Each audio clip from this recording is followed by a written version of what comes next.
নমস্কার বন্ধুরা, আজকে আমি আপনাদের সামনে পুত্রদা একাদশীর মাহাত্ম্য নিয়ে বলবো। এক সময় যুধিষ্ঠির মহারাজ ভগবান শ্রীকৃষ্ণের কাছে পৌষ মাসের শুক্লপক্ষের একাদশী সম্পর্কে জিজ্ঞেস করেছিলেন। এই একাদশী পুত্রদা একাদশী নামে প্রসিদ্ধ।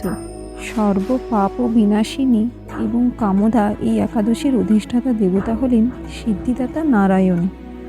ভদ্রাবতী পুরীতে সুকেতুমান নামে এক রাজা ছিলেন। তার রানীর নাম ছিল শৈবা। রাজদম্পতি বেশ সুখেই দিন যাপন করছিলেন। বংশরক্ষার জন্য বহুদিন ধরে ধর্মকর্মের অনুষ্ঠান করেও যখন পুত্র লাভ হলো না, তখন রাজা দুশ্চিন্তায় কাতর হয়ে পড়লেন। তিনি ভাবতেন পুত্রহীনের জন্ম বৃথা এবং গৃহশূন্য, তাদের পিতৃঋণ শোধের কোনো উপায় নেই। তাই তিনি আত্মহত্যার কথা চিন্তা করলেও এরপর ভাবলেন আত্মহত্যা তো মহাপাপ। তারপর একদিন রাজা নিবিড় বনে গমন করলেন। বনভ্রমণ করতে করতে দ্বিপ্রহর অতিক্রান্ত হলে রাজা ক্ষুধায় তৃষ্ণায় কাতর হলেন। তিনি চক্রবাক রাজহংস এবং নানা রকম মাছে পরিপূর্ণ একটি মনোরম সরোবর দেখতে পেলেন। সরোবরের কাছে মুনিদের একটি আশ্রম ছিল। সরোবর তীরে বেদপাঠরত মুনিগণ ছিলেন।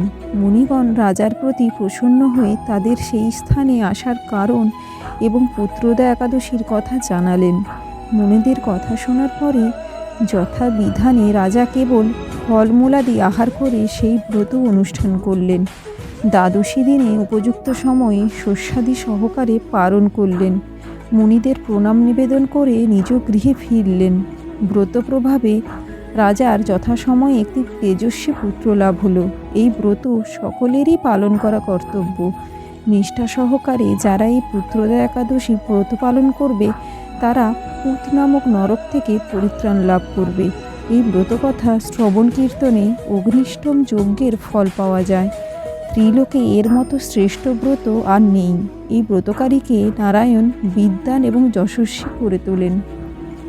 পৌষ পুত্রদা একাদশীর অধিষ্ঠাত্রী দেবতা হলেন নারায়ণ।